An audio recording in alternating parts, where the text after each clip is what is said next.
Bonjour à tous, je suis ravi de vous retrouver. Alors comme je l'ai annoncé sur Instagram juste avant de tourner cette vidéo, quelques heures avant, parce qu'évidemment vous pouvez me retrouver aussi sur Instagram où je vous donne des informations sur le projet, sur ce que j'aime, sur le déménagement, sur aussi les tirages que je vais faire. Vous voyez, c'est la première fois, je vous donne une petite avant-première sur Instagram. Donc si ça vous intéresse, vous pouvez me suivre sur uther.54. Donc comme je vous l'ai annoncé sur Instagram, nous allons faire un tirage avec des runes, mais cette fois-ci non pas avec les runes traditionnelles, ces petits cailloux qui sortent du sachet pour nous informer ou nous donner des messages, mais avec des runes sous forme de cartes. Ça ne change rien, c'est toujours le même principe, hein. Comme si j'avais l'oracle de Béline, en fait, c'est la même façon de faire, la même façon de pratiquer. Ce que j'ai demandé aux runes, à cet oracle runique, c'est de voir ce que notre cher président Emmanuel Macron va faire comme frasque.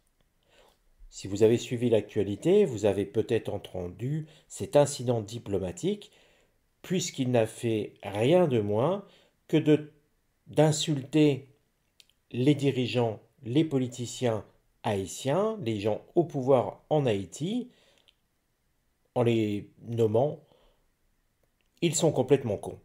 Voilà, je cherchais à ne pas employer ce mot, mais bon, on va remettre exactement les mêmes termes que le président l'a fait. Et bien sûr, ça n'a pas manqué de faire un tollé en Haïti.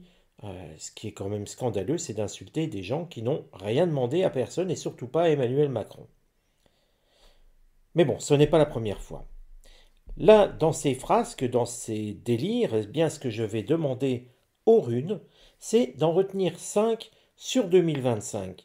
Quelles sont 5 frasques très importantes, 5 délires très importants? Je mets frasque ou délire, tout simplement pour avoir la latitude et que les runes puissent choisir les meilleurs morceaux, je dirais, afin de nous informer, de nous y préparer. Donc je vais choisir 5 cartes qui vont nous donner quels sont les meilleurs délires ou frasques d'Emmanuel Macron sur l'année 2025.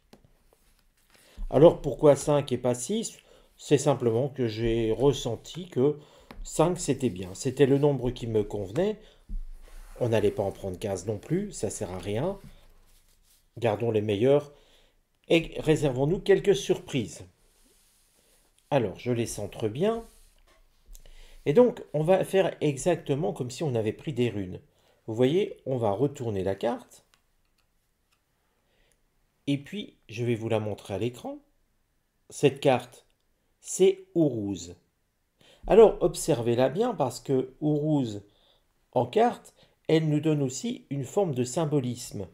Un taureau qui passe sous une arche en bois, qui a l'air de foncer.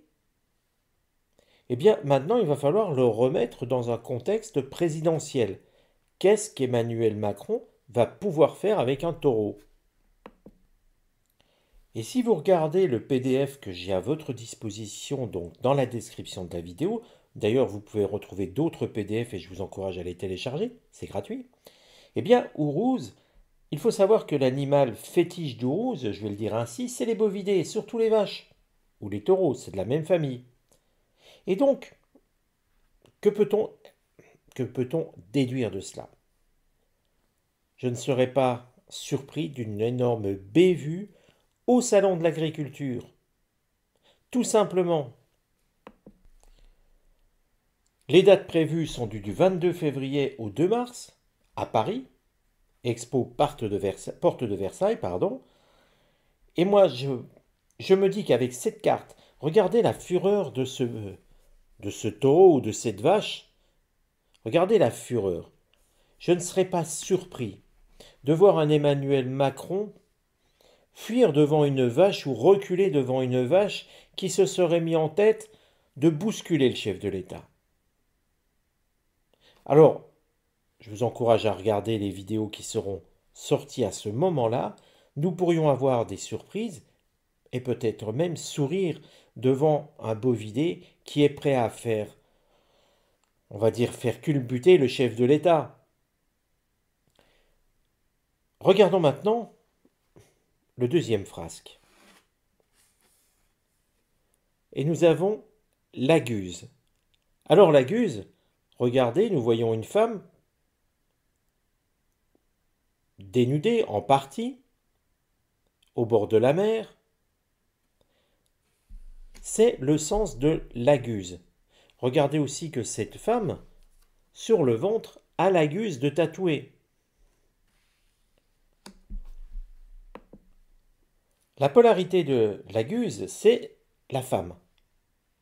Ce qui montre bien que là, nous ne nous adressons pas directement au chef de l'État, mais ça pourrait tout simplement vouloir dire que le chef de l'État se retrouverait au bord de la mer, avec, quelque part, une femme ou des femmes à la poitrine dénudée, et qui viendraient manifester leur mécontentement au chef de l'État. Alors bien sûr, on pense aux Fremen, par exemple, aux Femen, pardon, on pense aussi peut-être tout simplement à des manifestations féministes, mais en tout cas, on peut tout de suite se dire, il va se passer quelque chose. La Guse, il ne faut pas oublier, c'est la féminité avant tout, comme Bergano, sauf que là, c'est la Guse. La Guse parce que c'est au bord de l'eau, et puis l'idée de femmes dénudées qui viendront manifester sous les yeux du chef de l'État. Visiblement, le chef de l'État aura une réaction particulière. C'est pour ça que finalement, cette rune ressort comme un des frasques du chef de l'État. Observons ce qui se passera, observons le comportement du chef de l'État et nous aurons sûrement une surprise. La rune suivante, c'est Hiera. Hiera qui nous montre des raisins, des fruits. Je vous montre de plus près. Voilà, Hiera. Vous voyez, vous avez l'inscription. Donc ces runes sont pratiques parce que vous avez directement le nom de la rune. Vous avez directement une symbolique qui est très proche de ce que représente cette rune. Hiera, c'est toujours l'idée aussi de tourner un petit peu en rond, si vous voulez, comme une personne saoule tourne en rond sur lui-même ou sur elle-même parce qu'elle ne sait plus ce qu'elle fait, plus ce qu'elle dit.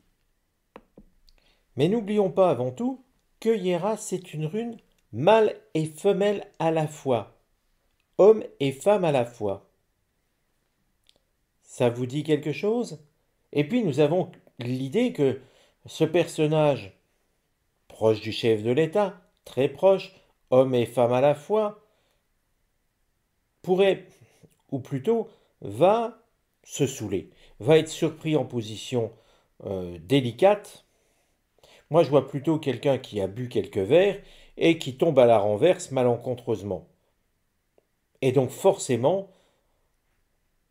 en tant que femme du président de la République, ça va quand même faire désordre. Donc vous voyez, ce ne sont pas des nouvelles catastrophiques. Le chef de l'État renversé ou fuyant devant une vache ou un taureau, des femmes nues au bord de l'eau en compagnie du chef de l'État. Nous avons ici la compagne du chef de l'État se faisant surprendre en ayant bu quelques verres et tombé à la renverse. Rien n'est catastrophique. Tout prêt à sourire. Mais continuons. On a bien parlé de frasque ou de délire, je vous le rappelle. Nous avons ici Ehwaz. Vous voyez, vous avez le nom de la rune ici, Ehwaz, et sa symbolique ici. Et puis bon, vous pouvez regarder en même temps la carte. On y voit d'ailleurs deux visages, quelque chose de double, ou en tout cas un visage avec un œil. Cette rune, j'aurais tendance à le dire qu'elle nous invite à quelque chose de plus politique. Tout simplement parce que Ehwaz symbolise déjà le voyage, l'idée de mouvement, de déplacement, mais en même temps d'une dualité et d'une confrontation. Je ne serais donc pas étonné d'un nouvel incident diplomatique de notre cher président. Là, on voit plutôt un président qui voyage, donc ce n'est pas quelque chose qui se passera sur le sol français, mais en même temps quelque chose où il va avoir un revers cuisant, peut-être dans un pays où le président aura une forte personnalité, donc l'autre président, le corps diplomatique opposé, on va dire, peut-être, je ne sais pas, Viktor Orban qui, je lance un nom au hasard, hein, la carte ne le dit pas, mais qui rabroue sévèrement Emmanuel Macron. Toutefois, j'ai l'idée que, quelque part, nous aurions un visage plus féminin.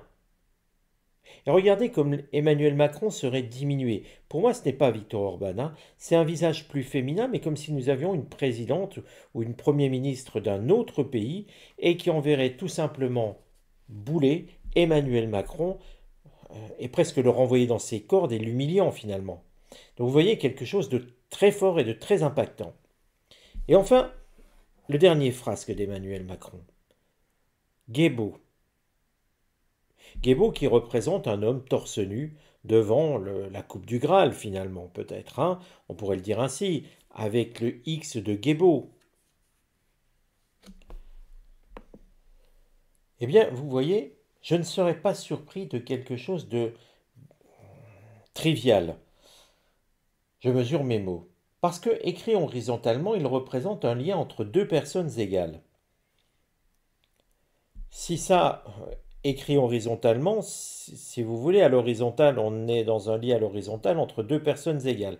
Voilà la première chose que ça m'a suggéré au niveau de Guébo et de cette carte dans les frasques d'Emmanuel Macron. N'oubliez pas, l'année dernière, j'ai fait une vidéo où on le voyait clairement en une position de tripotage vis-à-vis d'un autre homme, hein. Cette vidéo, elle est toujours en ligne, vous pouvez la retrouver si vous êtes un petit peu curieux.